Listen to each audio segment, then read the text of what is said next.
אתה הרי ניצול נובה. כן. יצא לך לדבר עם אנשים שהם אנטי, הם מבינים את הקונספט הזה שמה שהיה שם, כי אני קראתי על די-ג'יי שניגן בנובה. מה די-ג'יי? זה הבעלים של אוניברסו. בן אדם בכה לי על הכתף.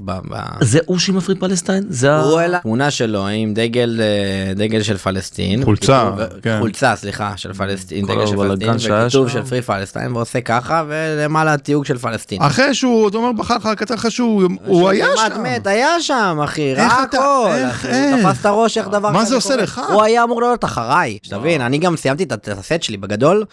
הוא לא ניגן בסוף? נשאר לי 5 דקות. ליטרלי הטרק האחרון היה הטרק האחרון של הסט שלי. אתה ניגנת את הרמיקס לספייסקט, נכון? כן, לספייסקט ופיקסל. נכון. והוא היה אמור להיות אחריי, הוא תפס את הראש, הוא רואה את הטילים, הוא ראה את הכל, הוא התחבא, זה ממד, אני לא יודע מה קרה, משהו קיצוני, זה משהו לא מוסבר. זה רק מראה לך עד כמה העולם הזה לא רוצה להיות בעדנו בשום מצב. כאילו, קל להם, איפה, אני אומר, זהו, תראה, הבן אדם, זה סוג של תסמונת שטוקהולם כזאת אפילו, אני חושב לעצמי, כאילו. לא, זה תסמונת הקורבן, הכי קל, כאילו, אתה יודע, לבוא להזדהות עם הקורבן, ועזוב שגם... אבל למה אני אומר שטוקהולם? הוא היה שם. הוא היה שם. הוא כמעט, כאילו, עם כל הכבוד. הקהל שרקע את ה... היה שותף בפסטיבל.